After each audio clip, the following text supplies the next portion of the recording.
Hey everybody, so here's the follow-up. It is Tuesday. It's not Tuesday, it's Thursday. Thursday, April 15th at 6:54. And if you saw part one of this day trading hypothetical walkthrough, we left off somewhere right around here. So if you want to know what we talked about in the first video, go back and watch it. I'm not going to waste your time doing an entire recap, but we walked through a couple scenarios. One scenario was buying here on this breakout and selling kind of up here, even though we weren't overbought because we hit our monetary goal. Right? My goal is around $200 per trade. If I'm day trading, if I'm making quick trades, I want to get in, I want to get out, and I want to make my money and move on. I'm not trying to become a millionaire or anything like that on my little teeny day trades. I day trade. When I day trade, most frequently I swing trade. But if I'm day trading, the way I like to think about it is, what would I make out there, working at Starbucks or a gym or in a 9 to 5 in an office? Maybe I'm making minimum wage, right? Because I didn't go to college, so I'm making maybe $10 an hour. I'm working an 8-hour shift. That's $80. My goal is to beat that. That way I don't have to go back out there. So on a trade like this, if I bought 2,000 shares at 280. Hits 289, that's $180 gain in an hour and a half. So I've done 2 days worth of outside 9 to 5 jobs, working at a Starbucks or at a gym or something, in one day, not even in a day, in an hour and a half. So when I hit my dollar goal, sometimes the technical analysis doesn't have to match up, right? It doesn't matter to me. If it looks like it could push higher, of course I'm going to hold because the idea is to make, as much as you can realistically. But sometimes I hit my dollar amount and I'm out. I made my money, I'm out. So I didn't make a day trade on this stock. If I entered around here at 280, I likely would have gotten out here if I had 2,000 shares. If I had 1,000 shares, I probably would have held on, right? Because it would only been like $90, and it's only around 3%. If you had a percentage goal, I want to make 6%. You're only up 3% here, so you likely would have not sold.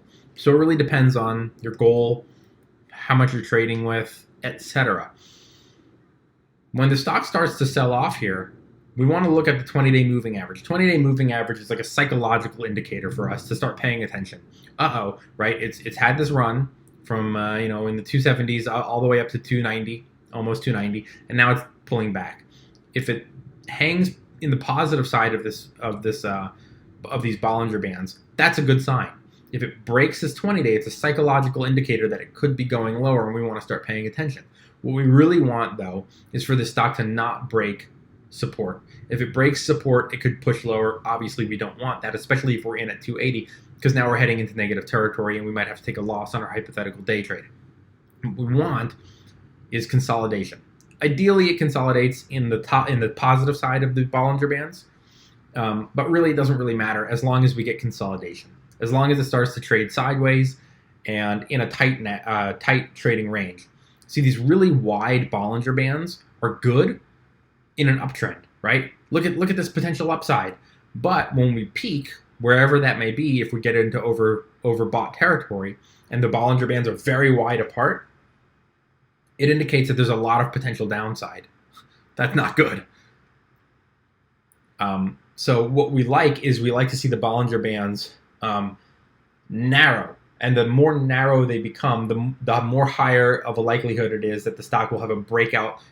We don't know, by the way, that it's going to be a breakout to the upside. It could just as easily be a breakout to the downside. So that's where we start watching. So if we are still in this trade, we're really laser focused right now, because we don't want it to break this support line that pushes lower.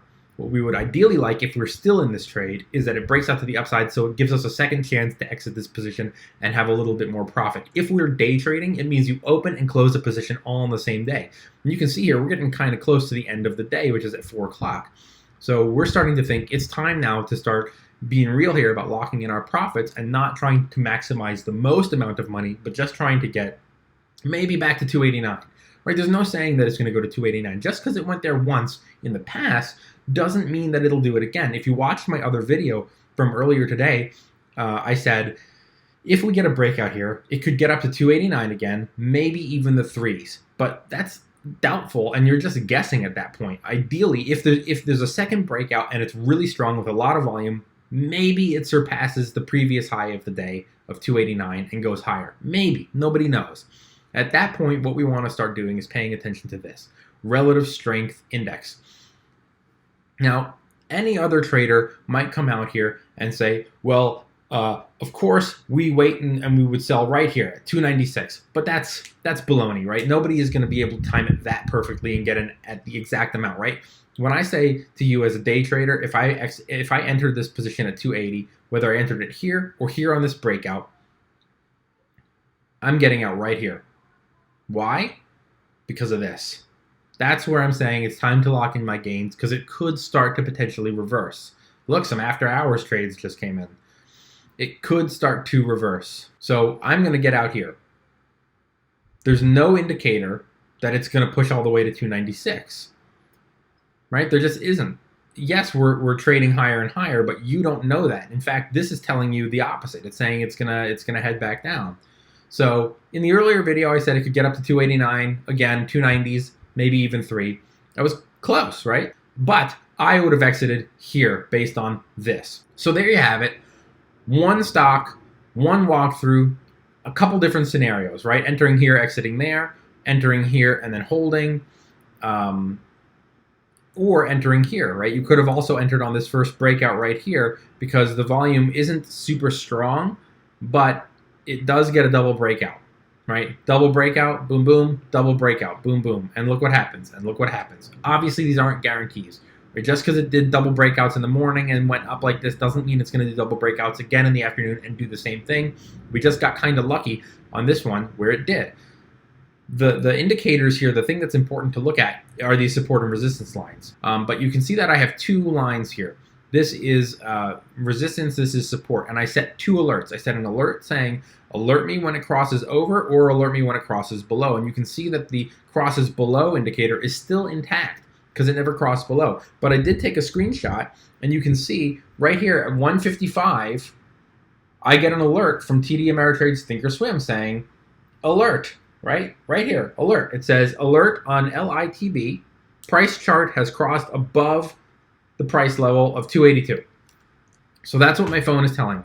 Bing, bing, 282, we got a breakout. Now I can go and I can make my decision. If I was in the kitchen having a drink or if I was not paying attention, my phone will light up and go, alert. So we have a couple different scenarios here. I like to be realistic with my trades. I don't like to lie and say, oh yeah, I would have gotten out of 296. Duh. You don't know that. This is where I would have exited on the trade. If I had purchased it in the morning, I would have purchased it on the second breakout. I likely would have sold here. If I hadn't, I would be paying laser focus here. And if we get a breakout, a lucky break, and we get a second chance at a rally, and I'm kicking myself for not selling, I'm getting lucky here. And I'm taking advantage of it. If I did get out here, maybe I'm looking to make another trade, right? It's consolidating. This setup looks pretty intriguing. So I might even make a second trade right here on these double breakouts. So that's part 2. That's the follow-up, as I said I would do. I hope you think this video was helpful, or I hope you thought this video was helpful. If you did, please like, please hit the bell, please subscribe, all that stuff. And thanks for watching. I'm not going to post this video today because I don't want to overdo it on the YouTubes, but I will post it tomorrow. And thanks for watching, and have a good night.